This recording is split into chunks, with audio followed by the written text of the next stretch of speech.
So my name is Cairo Lazarte Polet, and I'm from a P-pop boy group. Yeah, one of the P-pop. youngest P-pop boy group in the country. Yung... Cloud7. Mm. Oo, Yes, tama! I'm from Cloud7 po. It's the only boy group of GMA po. Okay. And yeah, I'm the oldest member, and I'm the lead dancer po. And yeah. Ito first acting ano mo to That or is meron my first time acting. Okay. First project po naman. so sino daw yung mga influence mo like or sino rin yung mga gusto mo makatrabaho Oh. or sino sa mga kasama mo ngayon ang kapartner mo or Actually, right now po, it's a dream come true na po eh. Kasi Okay. sila rin po talaga yung mga gusto ko maging kasama. Especially my first acting series po. Kaya very thankful po ako and grateful for the opportunity na binigay sa akin. Okay. And Sino idols mo? idols po, Alden Richards. okay. Why Alden? Kasi po parang super versatile niya po na actor. Parang kahit anong role po ibigay niyo sa kanya, kaya niya po. And yun din po siguro yung goal namin lahat. Yeah, so, May girlfriend ka na? girlfriend po, wala. Okay. Sino daw yung showbiz crush? Showbiz crush? Sino nga ba? Kyrene Alcantara? Ba't patanong? Uh, Or question mo? Kailin Alcantara. Last na lang, anong challenging yung etong role mo? Anong nakaka-challenge Very sa'yo? challenging po siya actually. Kasi yung character ko po in real life ngayon is very po ako eh. Very chill and very Chill calm. lang. Pero yung character ko po sa series parang malaki po siya, magulo, maingay, and bully. So, Bully. Okay. So, Japanese ka ba? No po. Pure Filipino po. Talaga? meron ka ng experience sa bullying?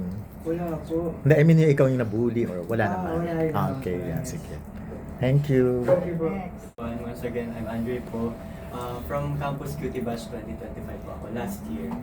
Okay. So since then, I started acting na rin po sa mga guestings and shows ng Sparkle and GMA. Okay. So ngayon po, ito po yung first ever series ko, first ever regular show ko sa GMA, and I'm so happy to be part of these amazing cast. Kasi sila din po talaga yung mga ina-eye ko dati na gusto kong makasama sa show if ever I were to be part of a show. And I'm blessed enough ngayon na part ako ng show, so I'm very grateful and excited na mag-work pa with them. Kasi ngayon kahit kaka-start pa lang po namin ng taping, solid na talaga yung banding namin. Okay. Nag-audition ba kayo doon sa mga character niyo? Yes po, we did auditions po. Gaano ka challenging yung role mo para sa'yo? Yung role ko po ngayon kasi is very different from my recent roles po eh. Kasi similar to Ponzi's or Cairo. Medyo magka-similar yung character namin kasi friends po kami doon, bully po kami doon. So in real life po kasi tahimik lang ako na medyo tahimik lang. Tapos yung character ko po ay very rowdy and noisy. So it was a challenge pero sobrang saya na po doon. Okay. Sino daw yung showbiz crush mo? Tinatanong ni Rose. Showbiz crush ko po si Jillian Ward po.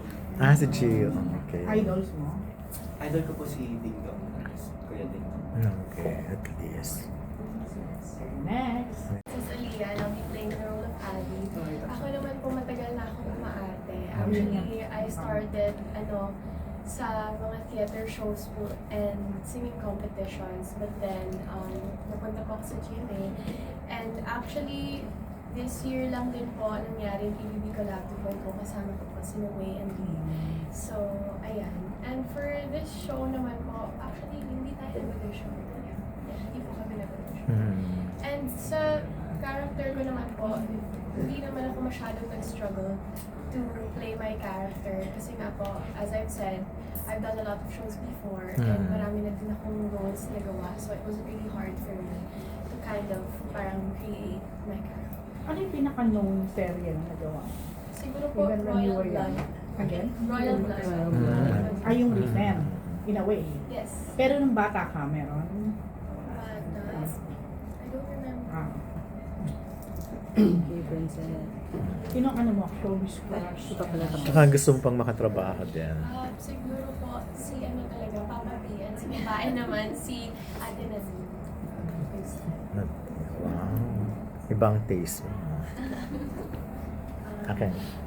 My name is Winona Collins and I started around 2022 and got launched in Sparkle Teens with Princess and Lee actually.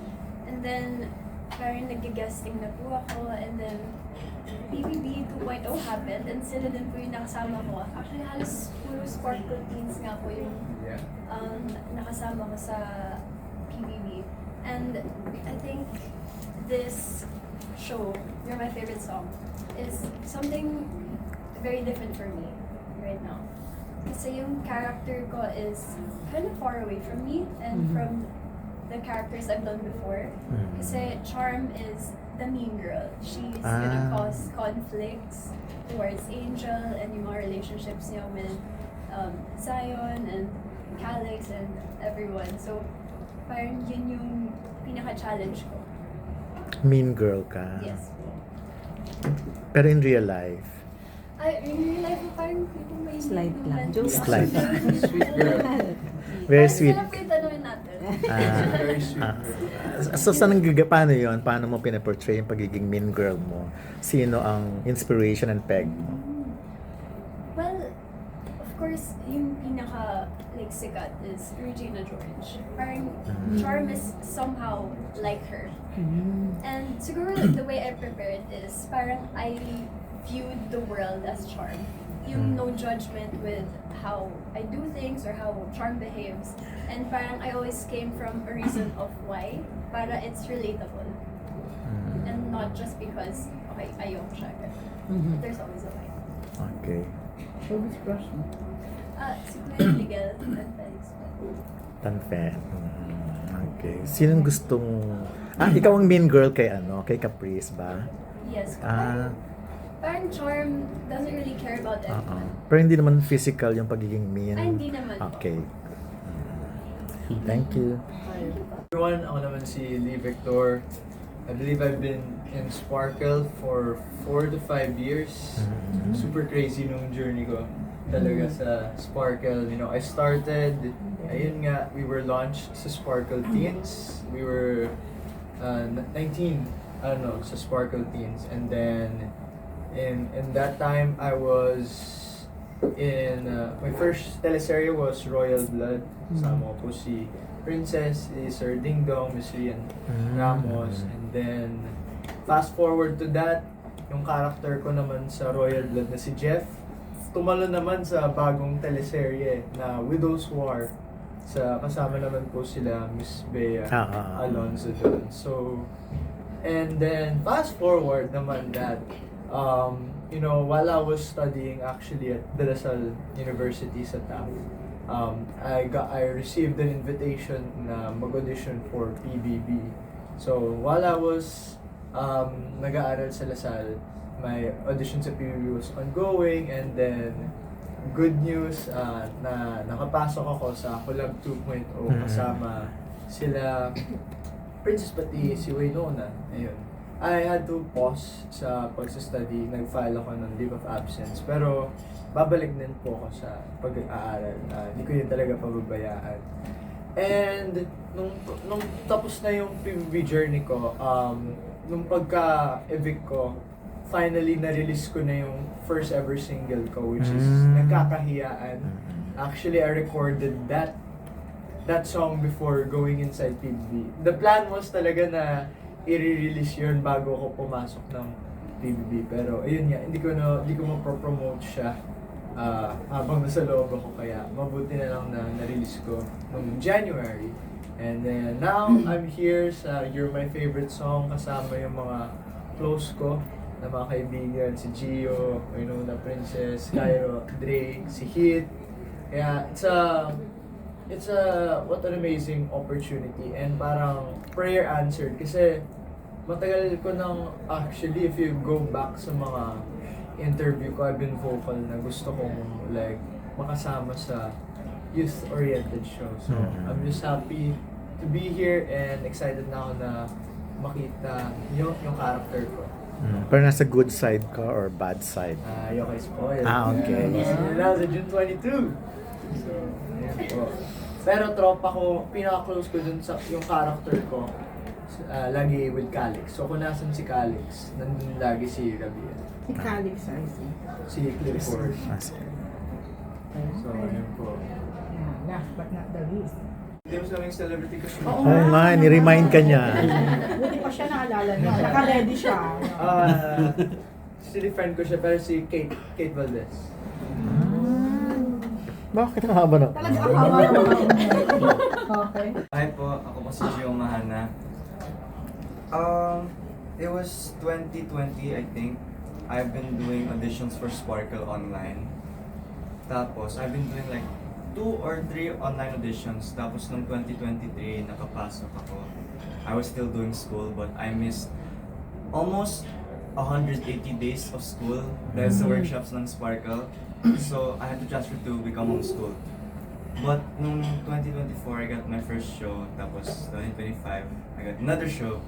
Tapos ngayon, I am in You're My Favorite Song. And I'm very grateful for that. Hindi, yun nga, gaano ka challenging yung character mo for My you? character for me. Kasi my character is not far from who I am as a person. So for me, it was very easy. My character plays instruments, I do too. My character is close with Miguel, who is Heat, and I am too. So we have good chemistry with each other. So it makes me easy to portray that on screen. How young are you? Ilan taon ka na? I'm 15 po. Oh, okay. Ang baby ng face eh. Ang tangkad mo pero ang baby ng mukha. Kasi na daw yung ano mo, celebrity crush. Wala po akong celebrity crush, but who I think is most attractive, si Jillian Ward, because I've worked with her once po. 2 points. But yung, Magkaribal kayong dalawa agad Oo, ba? karibal ko. I look up to Idol. Kuya Ding Dong Dantes po. 2 points. Ruru Madrid. And Ruru. Okay. I mean, marami na din ako naging love teams before. And I'd say talaga na yung mga love teams dito sa Pilipinas is very popular talaga. And it's also one of the pwedeng mag-open ng doors talaga sa career mo. But for me, I prefer talaga to go solo. Kasi I want to make a name for myself and I don't want to be linked with anybody na parang ay sikat ka because of your love team. I want to be known for my talent and so I don't think that I want to be caged doon sa love team. Ano lang, Chan. fake. Sundutan ko lang yun. What were your experiences dun sa previous love teams that made you think na mas gusto mo mag-solo? Siguro kasi parang from the previous love teams, I mean wala namang masama doon. But like, sometimes kasi, it's not only the love team but also the fans and the people surrounding it. Minsan nagiging toxic, sometimes they want na parang dito ka lang sa person na to. They don't want you to explore, parang naaapektuhan din yung craft mo, of course yung pag-arte mo, and syempre yung relationships mo with other or with co-artists. Okay. Ano Ano ba yung reason, Princess, kung bakit doon sa PBB, parang avoid mo yung pagtatandem mo ni friend? Yun ba yung reason? Yes po, it's not because iniiwasan ko yung tao, but because ayokong ma-stuck sa love. Okay, why not? But meron ka bang, wait, meron ka bang parang yun ang toxic, yun, mga experience mo na fans? Hindi, kasi parang at this point, di ba, meron ka ng ganyan mindset agad, so... I mean, hindi lang naman po from my experience. Okay. Siguro din madami din kasi akong kasama na naririnig-rinig ko kwento na parang ang hirap. Na sobrang toxic. Okay. Please later. I think for me with love teams, it's in my career I would want to work with different people, not just one person. Parang I would also want to explore like my capabilities and what I can do, like what's my dynamic with this guy or this guy or this guy. So parang I really would want to explore. Pero kasi di ba ang love team talaga sa Pilipinas, ano talaga, sabi nila ito talaga yung magpapasikat sa inyo eh. At given naman talaga yun eh. So, hindi nyo ba i-grab yung ganong opportunity? Well, for me po, I understand that the love team culture here in the Philippines is super big talaga. And if there were to be an opportunity na like a guy, I would pair up with a guy in this show, Mhm. I would really take Okay. him naman. Especially if he's a close friend. Okay. Because sa show naman po, we're professionals. We Ah. have our own crafts din. Okay. Aware ba kayo? Kung aware kayo na, kasi di ba sa PBB, yung pag lumalabas doon merong nalalove team. Bago kayo pumasok ng PBB, aware kayo na posible magkaroon kayo ng love team sa loob ng bahay. Yung parang there's a possibility, pero we weren't really going for that. Parang mas iniisip namin yung survival namin sa bahay. Ah. Hindi talaga, like, may mindset pagpasok doon. Try to make friends, just parang spend your memory well there talaga. Make it memorable. And ako, I just had fun. I was just being myself. At yun nga, I just tried my best sa mga tas hindi ako pumasok doon para humanap ng love life. Pwede naman. Pero paano yung kunyari, yung kaibigan nyo si Hit and Caprice, di ba siniship nyo sila parehas? So paano eventually ba na Yeah. Sa girls kasi and sa boys, Heat is the youngest. And then si Caprice, youngest naman sa girls. So parang naisip lang namin na ay bagay. I think nagsimula nun sa yung ginawa ng pancake. Hit? Tapos like, tapos after nun, kasi parang nagka-moment silang dalawa na nag-uusap lang. So everyone was in the living room, tapos si Cap pati si Hit nasa greenish couch lang nun. Tapos parang kami, ino-observe namin sila, parang bagay. Tapos lang, parang ano lang, pang cute na asar lang. Parang, ayun, gumana naman, madaming so, yeah. So bagay sila.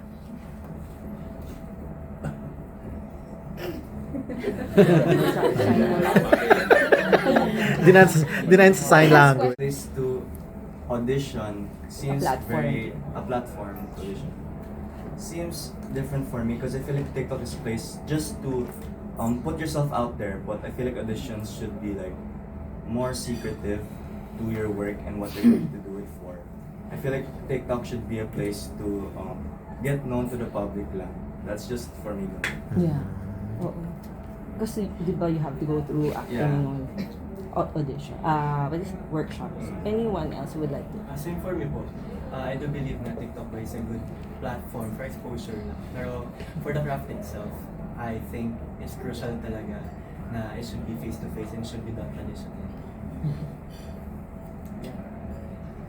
Okay. Anyone? Sino pa? Well said. Who else are, may tatanong? Lead po. Rom-com. Din. Okay. Dream role, mainly then drama. Dream role, siguro action na may onting romance. Maybe. Konti lang ah. Konti lang. For me, parang psycho thriller. I would want I agree with you. Parang kay Wayne, gusto ko yung mga complicated roles, yung mga kailangan paghandaan talaga ng todo. I guess perfect example, Sir Dennis Trillo. Grabe yung mga roles ni Sir Dennis. Parang ganun. Very flexible na kahit saan mo siya dalhin, kaya niya yung role na yun. Dream role, dark vigilante movie. Talaga. Bongga ng dark. The future kasi ang ganda-ganda mo. Oh, thank you po. Wow. Pageant, right now, well, I'm not closing any doors, but right now, I want to focus on my acting and growing more as a person and try new experiences and learn, like school and all. But I'm not really closing any doors. If it comes, I might. Okay. Thank you. you.